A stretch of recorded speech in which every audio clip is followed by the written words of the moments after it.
Директоре Николовски, Овчеполијата и Свети Николе покажа нема нафта, не најдовме нафта таму, иако имаше обиди за несреќа, но се покажа како добро поле и подлога за така наречена зелена енергија на која што Македонија, Северна Македонија работи.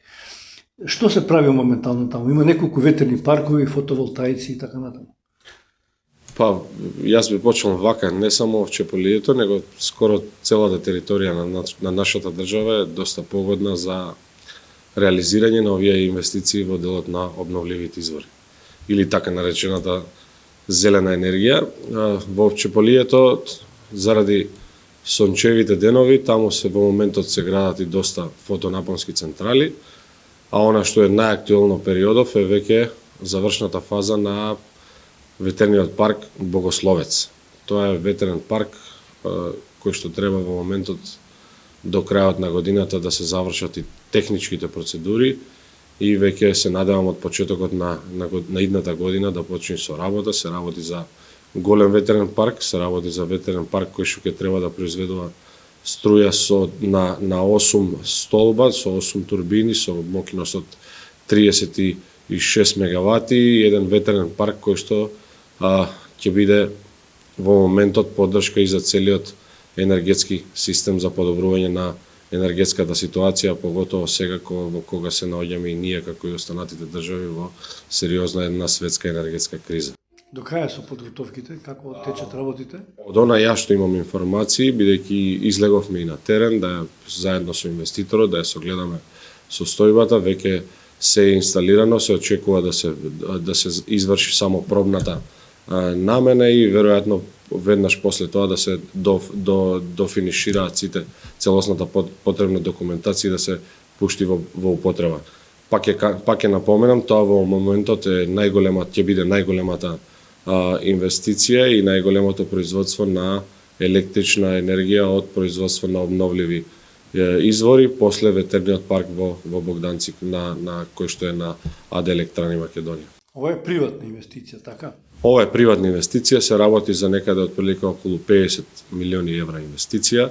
Веќе напоменав за моќноста, инвеститорите во разговор со инвеститорите од веќе спроведената постапка веќе и се заинтересирани за нова инвестиција, што мене ме радува, бидејќи ние сме како држава се уште енергетски зависни, но она што политиките на владата во моментот ги спроведуваат, прават доволно добра основа за да се вакви големи инвестиции се реализираат и на наша територија. А со тоа, овие големи инвестиции на полето енергетика не направат и многу постабилна енергетска држава во моментот. Го споменавте постојниот ветерен парк во Богданци.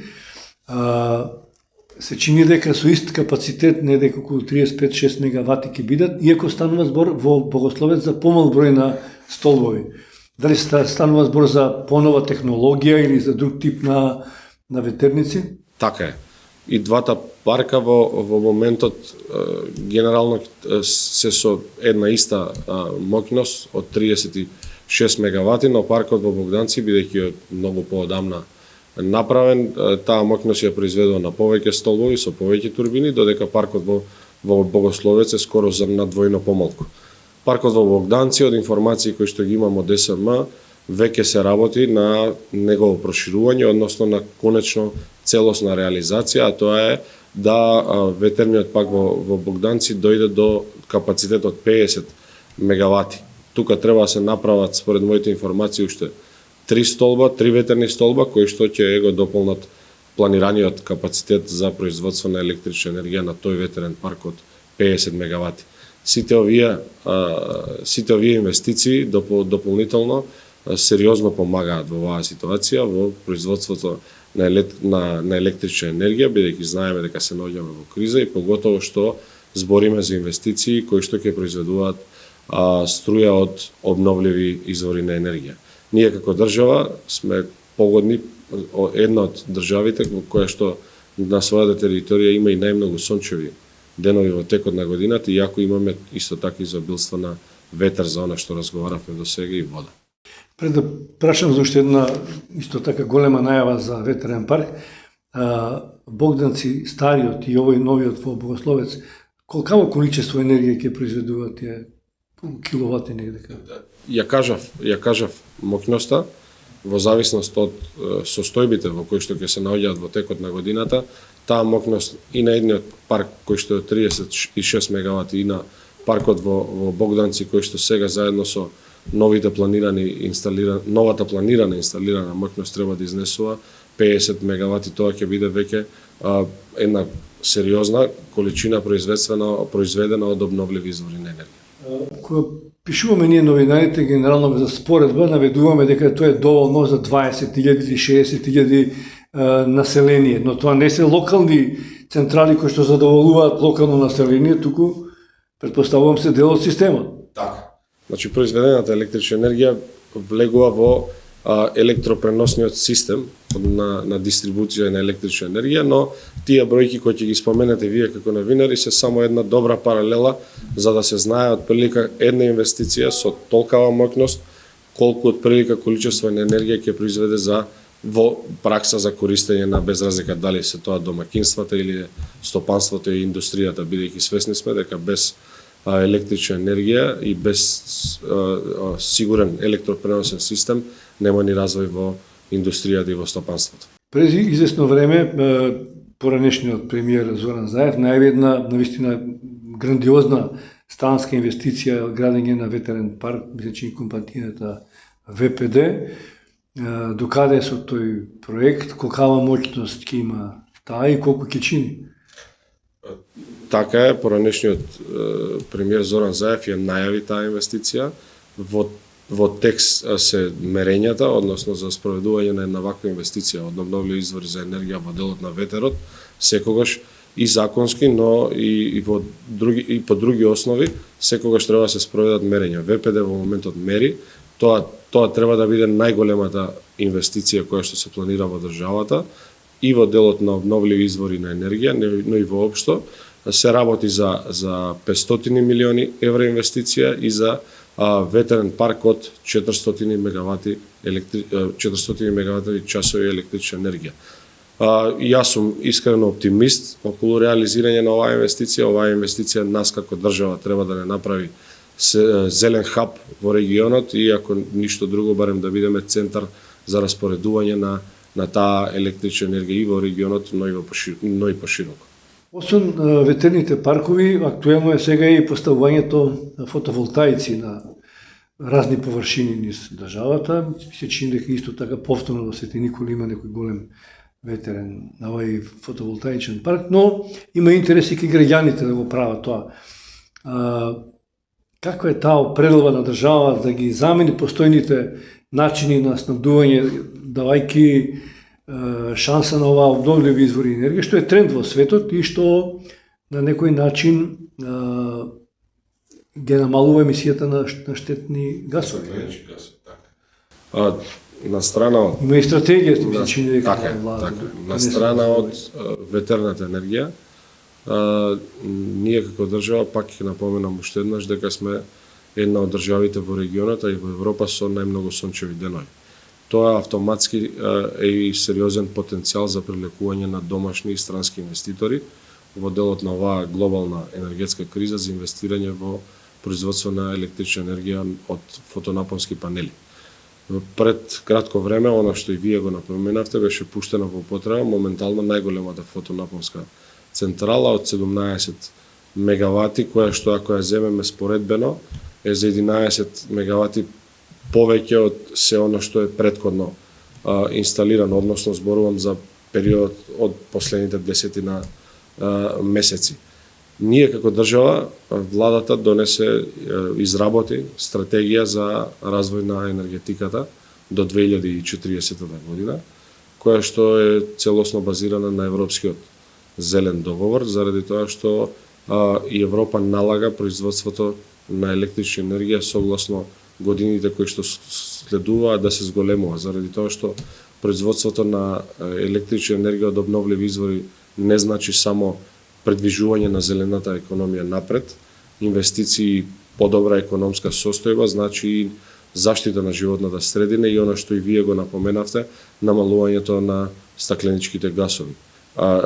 И ние како држава имаме за цел согласно таа стратегија и тој долгорочен план кој што веќе се спроведува да се реализираат сите овие инвестиции, да се дојде до сите тие придобивки кои што се планирани за нас како држава. Колкото знам, во последно време се дебатираше околу тоа на кое земјиште, каде ќе се поставуваат овие фотоволтаици или ветерни паркови. Генерално, дали ветерните паркови или фотоволтаиците зафаќаат повеќе површина земјиште или се отприлика тука некаде? Сакам прво само да се навратам за инвестициите во фотонапонските централи, она што го презема државата во делот на домакинствата и стопанството. Морам да напоменам дека беше изменет законот за градба, со кој што како држава успеавме да го олесниме начинот на поставување на фотоволтаиците на кров. Тука пред се мислам на произведувач-потрошувач, односно на домакинствата и на малите компании. Ако претходно имаше можност да тоа биде 4 киловати за домакинство и 20 киловати за малите компании, сега со промените во законот за градба тоа е зголемено од 4 на 6 за домакинствата и од 20 на 40 за стопанствата, но и не само тоа, изменета и процедурата на која што се спроведува целиот процес. Ако претходно се чекаа дозволи, сега граѓаните можат автоматски само да ги постават панелите, да изработат проект и чисто само да ја известат локалната самоуправа и општината. Ова е една од низата мерки во оваа енергетска криза која што ги презема државата со цел да ги олесни процедурите и да ги стимулира за зголемувањето на овие инвестиции во производство на електрична енергија. Ако го зборуваме колку територија или колку земјиште е потребно за да се спроведат инвестициите, без разлика тоа дали е од фотонапонски панели или од ветерна енергија, од столбови за мерење за производство на електрична енергија, тоа зависи од планираниот капацитет на централата, дали е тоа фотонапонската централа или ветерниот парк. Колку поголема е мокноста на фотонапонската централа, толку поголема е и територијата која што треба да се искористи за да се постават тие фотонапонски панели и нормално колку поголем е ветерниот парк, односно производството на електричната енергија на еден ветерен парк, колку повеќе столбови треба да се постават, толку и поголема територија се зафаќа. Добро, но зелената енергија се чини ќе треба доволно време за да може сосема да ја замени целокупниот систем на снабдување со електрична енергија, напуштајќи ги термоцентралите или хидроцентралите, така што ми се чини дека државата дополнително се насточува и кон тоа, кон градење на хидроцентрали. За сега ова е дополнување на постојниот систем. Полека веројатно се напуштаат овие стари начини на снабдување со енергија. Така е, па.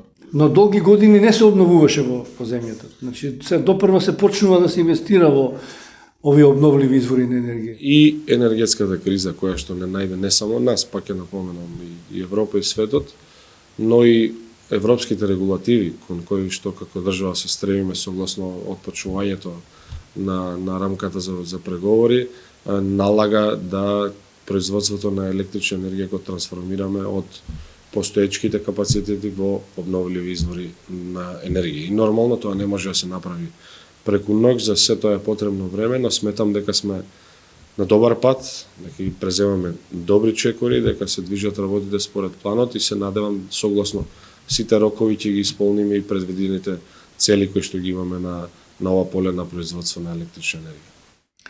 Зошто досега не се инвестирало во обновливи извори на енергија?